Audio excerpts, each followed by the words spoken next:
Enfin, après 220 chapitres, Okarun et Momo vont enfin en date.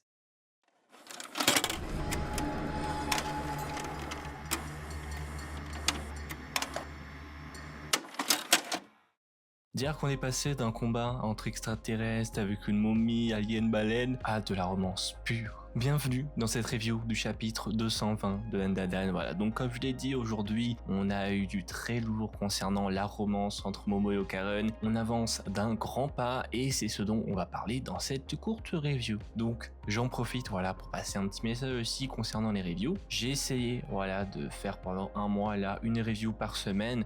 Sauf que bon, hein, je vois bien que ça fonctionne moins bien. Déjà, pour moi, ça me fait pas autant kiffer que quand je faisais les autres. Et surtout, même par rapport à vous, ça fonctionne moins bien. Vous êtes beaucoup moins nombreux au rendez-vous, voilà. Donc, je pense que je vais continuer à être actif en shorts et sur TikTok, notamment pour les chapitres qui sortent chaque semaine. Mais que les reviews, on va partir plutôt sur une par mois, comme je faisais déjà, voilà. Mais cette fois avec des reviews vraiment très travaillées, comme celle qu'on avait fait sur le chapitre 211, là. La review sur Yokai Suprême, là, une vidéo bien plus travaillée et sera l'occasion de revenir du coup sur tous les chapitres qui sont sortis sur le mois. Donc oui, on est sur la dernière review de cette année, mais pas sur la dernière vidéo, parce que faire moins de reviews par semaine, ça me permettra surtout de me poser sur des vidéos beaucoup plus grosses, comme, mesdames et messieurs, l'analyse de l'arc de l'accro-soyeuse. On avait commencé, il y a un moment, on avait commencé cette série, voilà, c'était avec cette vidéo. Ce que vous n'avez pas compris de Dandadan avec l'analyse du coup de l'arc de Mémé Turbo, je pense qu'on va reprendre ça et on va terminer cette fin d'année du coup avec l'analyse de l'arc de l'accro-soyeuse et surtout l'année prochaine d'enchaîner avec tous les arcs jusqu'à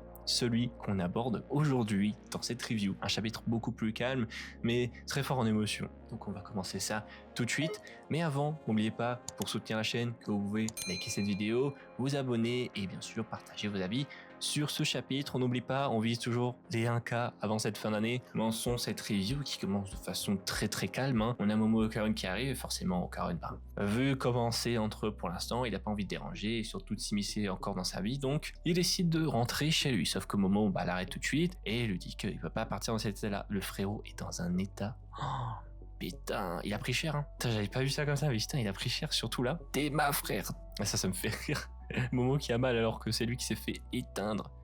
Putain, il a pris cher, hein, quand même. Aïe. Et Vamola est adorable, franchement. Vamola qui remplace Seiko à la cuisine, j'aurais jamais imaginé ça, mais elle est adorable. Et du coup, Okarun il reste pour dîner, voilà. Et Vamola s'est amélioré à la cuisine, mais c'est dingue, ça me fait trop rire. Mais du coup, je le disais dans la review précédente, hein, on va arriver forcément au repas de fin d'arc, donc ça marque la fin de cet arc très étrange. Alors, je ne sais pas du tout comment les gens de la communauté vont appeler cet arc, hein. Comme d'habitude, les repas hyper réalistes, ça me fume. Et c'est mignon, ça me fait repenser au premier repas qu'ils ont fait. Il y avait Okarun, Momo, et à place de là, il y avait Seiko. C'est très mignon. Et là, t'as plein d'échanges de regards entre eux. Ils sont toujours pareils, ça me fume. Et donc, on va passer parce que bon, là, c'est plus plaisant à lire qu'à expliquer, hein, qu'on se le dise. Voilà, c'est très mignon, ils discutent ensemble. Là, il y a un petit récap un peu des événements pour qu'ils mettent un peu jour à jour Momo et lui explique du coup comment ça se passe. Et surtout, il y a ça aussi. Ça d'ailleurs qui m'a marqué aussi, le fait que sur Terre, enfin, et d'après les connaissances d'Okarun, il y aurait au moins 82 espèces différentes d'aliens, sauf que on le sait, je sais plus comment il s'appelle, mais cet alien avait expliqué du coup à Momo qu'il y avait 666 espèces d'aliens, comme par hasard. Et là du coup il explique pourquoi les serpents les attaquent par rapport au pouvoir d'Okarun, etc. Et ça me marque ça, parce qu'au moment où il aborde du coup la malédiction de Mémé Turbo qu'il n'a plus, il le dit, mais pour le moment je ne l'ai plus. Parce que Tatsu suggère que du coup il va récupérer ses pouvoirs. Hâte de voir ça. D'ailleurs c'est très mignon parce que Momo n'était pas au courant du coup la malédiction de Mémé Turbo, ne sait même pas c'est qui Mémé Turbo. Du coup quand Okarun a dit qu'il venait attaquer pour son pouvoir, elle pensait que c'était par rapport au gourdin. Je trouve ça assez mignon. Voilà. Mais du coup j'espère que cette phrase c'est un petit indice pour nous dire que le pouvoir de Mémé Turbo va revenir. En plus de ça, dernier chapitre, t'as Mémé Turbo qui revient voir Seiko, donc hâte de retrouver ce Okarun, n'empêche. Putain, mais je vous dis, mais vous imaginez, genre le retour d'Okarun avec ce pouvoir serait dingue, hein. Tatsu nous en tirait une de ses meilleures planches pour refaire revenir Okarun en mode Mémé Turbo. Mais d'ailleurs, ça c'était trop. Ça, j'ai pas du tout compris ce moment-là. Certes, on avait vu comment Aira elle est proche d'Okarun, tu vois, elle se pensait que ils étaient ensemble, tu vois. Mais ça, j'ai pas du tout compris. Pourquoi elle a dit ça? Puis même Okarun, il comprend pas, frère. Et après, c'est ce que je jure, j'ai pas capté pourquoi elle a dit un truc pareil. Hein. Même la tête qu'elle a fait, genre, je capte pas du tout. Et là, c'est très mignon. On voit que il y a un petit truc quand même, tu vois. Elle est très gênée de le regarder dans les yeux, ça me fume, c'est très mignon. Et c'est ça, du coup. surtout qui va nous marquer dans ce chapitre, voilà, je dis c'est vraiment une review très courte, hein, parce que c'est vraiment ça le plus gros du chapitre, c'est le fait que Okarun fait accepter à un moment d'avoir un rencard avec grâce à leur jeu. Tu vois, ça fait beaucoup rappeler aussi le jeu du début là, vous savez, où Momo envoie Okarun dans un tunnel hanté et lui l'envoie dans un hôpital rempli d'aliens, et le premier qui prouve l'existence des aliens ou des yokai fera de l'autre son toutou. C'est pareil, ça me fume de rien. De toute façon, c'est hors de question.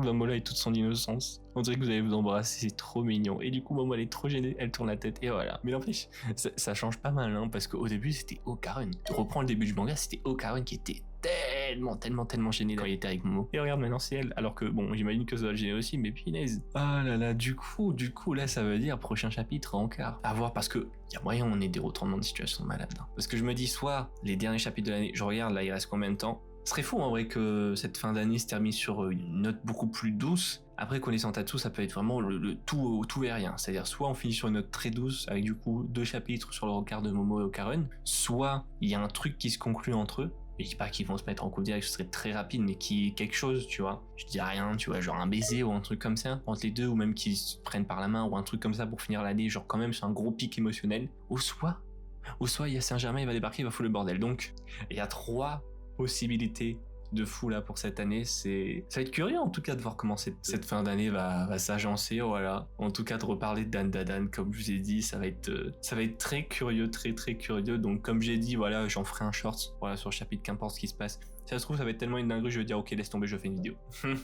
Si ça se trouve, je vais me dire ça, mais c'est trop mignon. Comme je disais, ça me fait vraiment respirer par rapport à tous les événements qu'il y a eu cette année quand même, parce que cette année, c'était le très gros arc de Saint-Germain. L'arc des Kozuka, c'était énorme cette année, c'est ce qui a rythmé cette année avec l'année dernière. C'est quoi? C'était Danmonra l'année dernière. J'ai hâte de voir comment ça va se faire, et comme j'ai dit, voilà, on en parlera en short, on en parlera en TikTok, en shorts, voilà. En tout cas, merci à vous d'avoir regardé cette review. Voilà, c'était très cool, très posé, beaucoup plus calme, hein. Je pense qu'elle sera assez courte, hein, comparé à d'habitude, et il n'y aura pas non plus autant d'analyse que ça, parce qu'il n'y a pas grand chose à analyser finalement.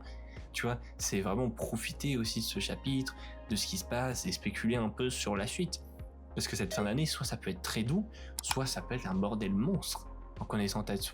N'oubliez pas, pour soutenir la chaîne, que vous pouvez liker cette vidéo et vous abonner. Voilà, on vise toujours les 1K, et surtout, rendez-vous fin d'année, voilà, la vidéo analyse de l'arc de la Crocheteuse, ça arrive. Tenez-vous au jus, activez la cloche, et sur ce, on se dit à la prochaine pour une nouvelle vidéo. Prenez soin de vos couilles.